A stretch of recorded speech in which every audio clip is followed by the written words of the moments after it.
Today we're going to do a review of Springfield's new release, the Springfield XD-e. The XD-e is a single stack semi-automatic pistol. It is hammer fired versus striker fired. It's double action first round trigger and then single action thereafter until you decock. I want to go over just some of the standard features first. Obviously you can see it's slim, just about as slim as the Springfield XD-s, which is also a 9mm. It has the loaded chamber indicator, as is characteristic of Springfield pistols. It has an ambidextrous Decocker safety and ambidextrous magazine release button. It also has Springfield's patented grip zone textured finish on the grip, and it's rather unique in that it gives almost the perfect grip compared to a lot of other grips that are on the market right now. It comes with a fiber optic front sight and standard non-adjustable rear sight. That's it as far as the features. And I want to just note that Springfield makes a couple of claims that makes this pistol rather unique. And the one is that it has a low effort slide pull.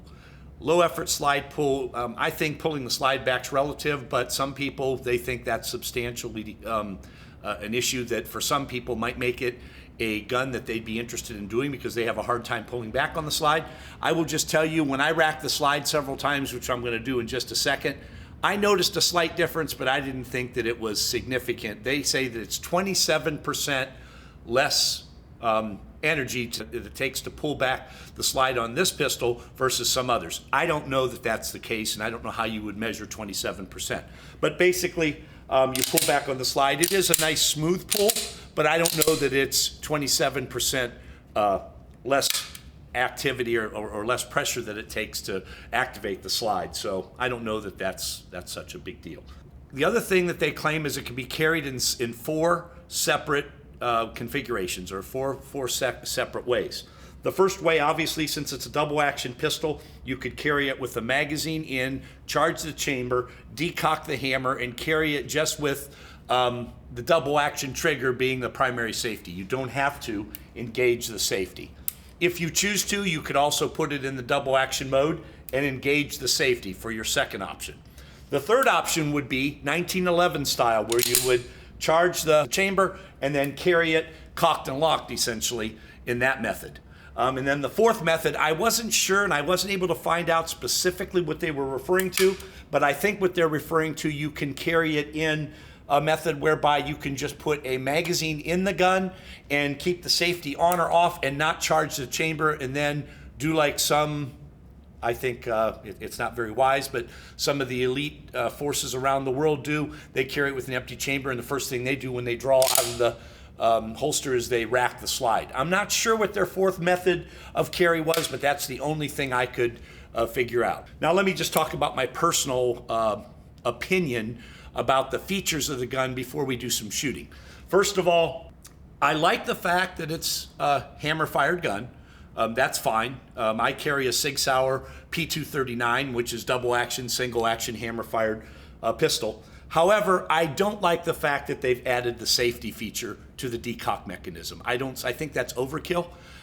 Carrying a gun that's double action with the safety on, I don't know is necessary. As far as the functional operation, I've fired the gun several times. I find it to fire smooth. The double action pull and the single action pull are pretty nice. I wouldn't say it's the best on the market.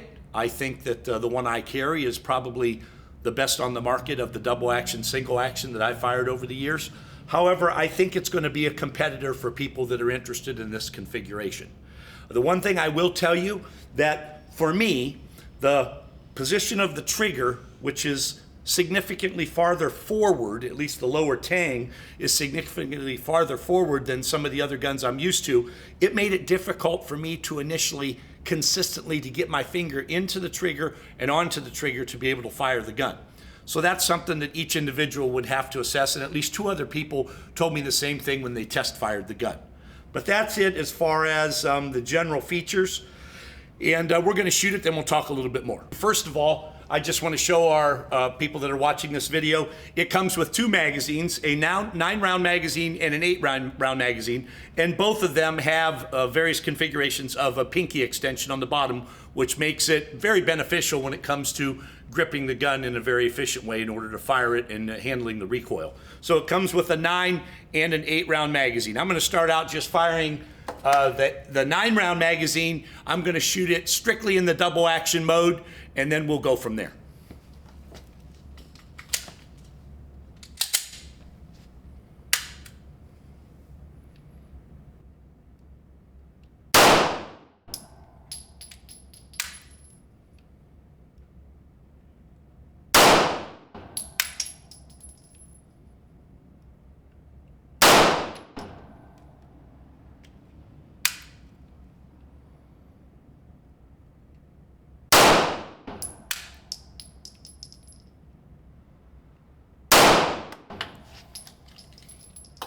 There we go. 5 rounds, double action, and I'll go ahead and bring the target in and show you how I did at 15 feet.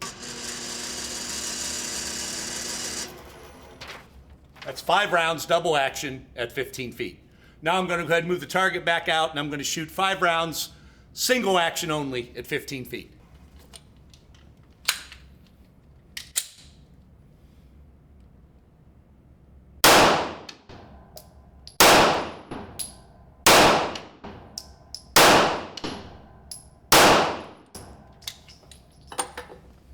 There's 5 rounds, fired a little faster. I did jerk the trigger on a couple of them, it's obvious there. Nice smooth trigger press, a little bit different than what I'm used to with my Sig Sauer, but nonetheless it is a smooth trigger pull. Now what I'm going to do is load one of the magazines, and I'm going to shoot double action, single action, two-shot bursts.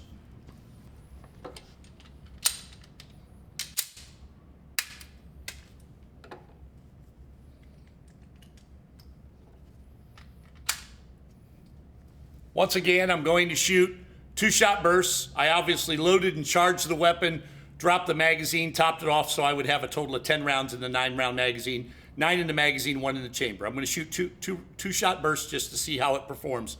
Double action, single action.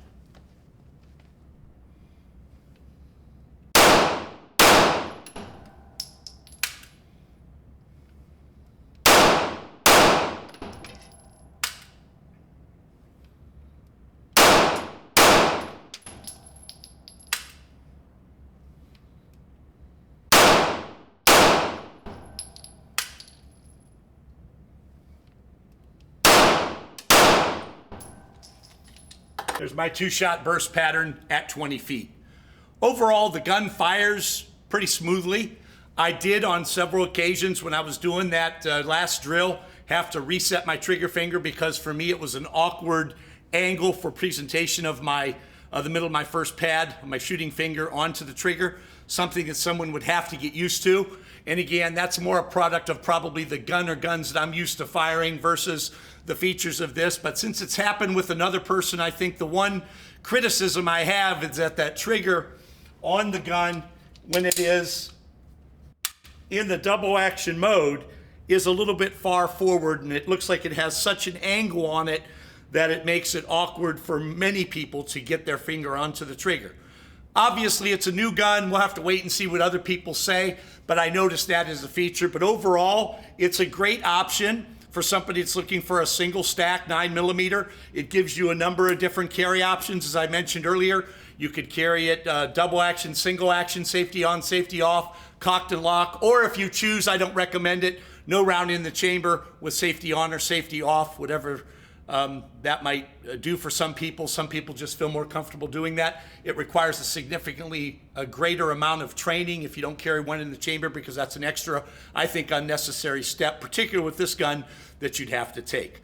Nonetheless, I think it's a good option, something everybody should be have an opportunity to try out. We have it now in the Try It Before You Buy It program, the gun rental program at Sim Trainer. So stop on down and try it out for yourself. Until next time, see you later.